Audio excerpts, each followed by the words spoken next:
Hello! So today I want to talk about the Grand Carnival, which I can't believe I haven't talked about this game before, as it is easily in my top 10 of all time. It's not a huge box, but there is a lot going on, and the game itself is stunning. So as you might imagine, this game is carnival themed. And what is happening is you are a carnival that has rolled into town. You've brought your train with all of your stuff, and you are going to be in town for 1 week and 1 week only. And this cute little big top marker marks your rounds. So you start out on Sunday and work your way through Saturday when you are going to leave town. Now, there are several ways you're going to score points throughout the game, and there's also going to be 3 tricks of the trade card thrown into every game that are going to give you a different ability. So, for example, if you can move a guest 5 spaces on a single turn, then you will get the ability to split movements between 2 guests going forward. So there's different abilities, and by having so many of these and only adding 3 to the game helps with replayability. So first thing is you have your rail yard, and it is going to show different tiles here. Some have grass and some have construction symbols. What are we going to do with these? Well, everybody, this is a 1 to 4 player game, is going to have their own board that has the building space. So this will be essentially where you are setting up your carnival to make it the best show on earth. So on your turn, you have a few different options, and you get really cute little meeples for your color. So since I'm always green, I have this rabbit coming out of a hat. So on my turn, I can get one of those tiles. They're called foundation cards, and I can place it somewhere in my carnival. I can build an attraction because obviously we want to have the best carnival in town. And in order to do that, there are so many different attractions to pick from in so many different shapes. But the bigger the attraction, the more it will cost you, probably unsurprisingly. And then my third action is I can move a guest around my carnival. And the reason you want to move guests around your carnival is because as guests move around here, whatever attractions they stop by, get tickets placed on them, and tickets will get you points. The larger the attraction, the more tickets it can hold. So this is a 5-point attraction. It could hold up to 5 tickets. This little guy is only a 1-point attraction, so it could only hold 1 ticket.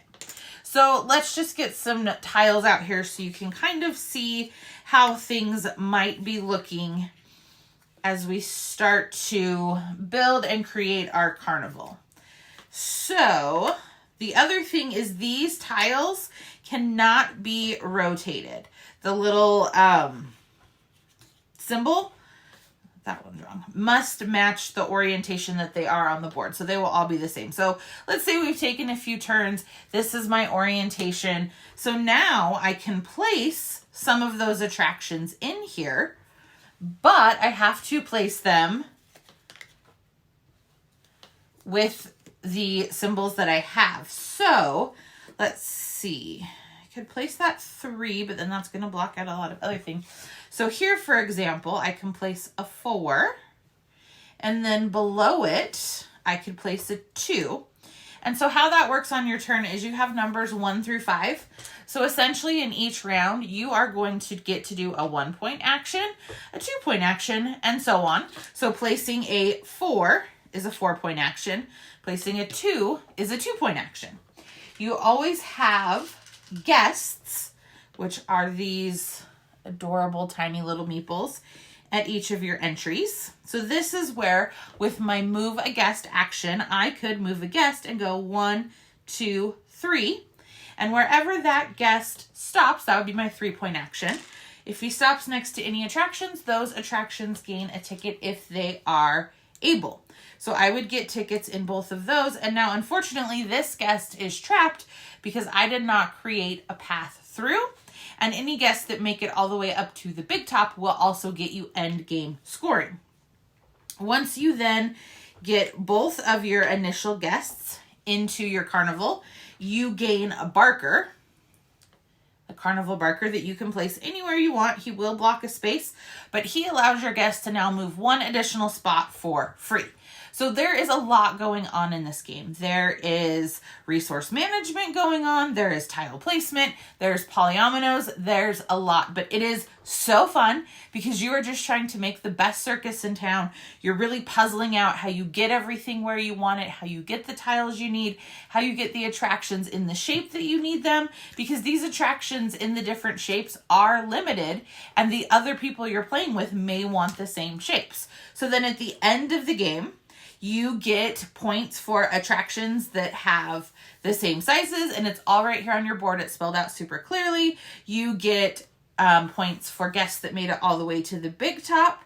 You get points for, or you lose points if you don't cover all of your building spots. If you have 15 or more tickets within your carnival, you get additional points. And for every carnival barker you have, you get points. So there's a lot of ways to score points. So you can take a lot of different paths to victory. Again, I feel like the theming of this is amazing. Look at the first player marker. Beautiful game, super fun to play, a lot going on, a lot to think about. Not a huge box, but this is definitely one of my favorite games of all time. So I would love to know, have you played this? Have you played other circus or carnival themed games? Give me a like and a follow, and I'll keep bringing you more board game content. Thanks. Bye.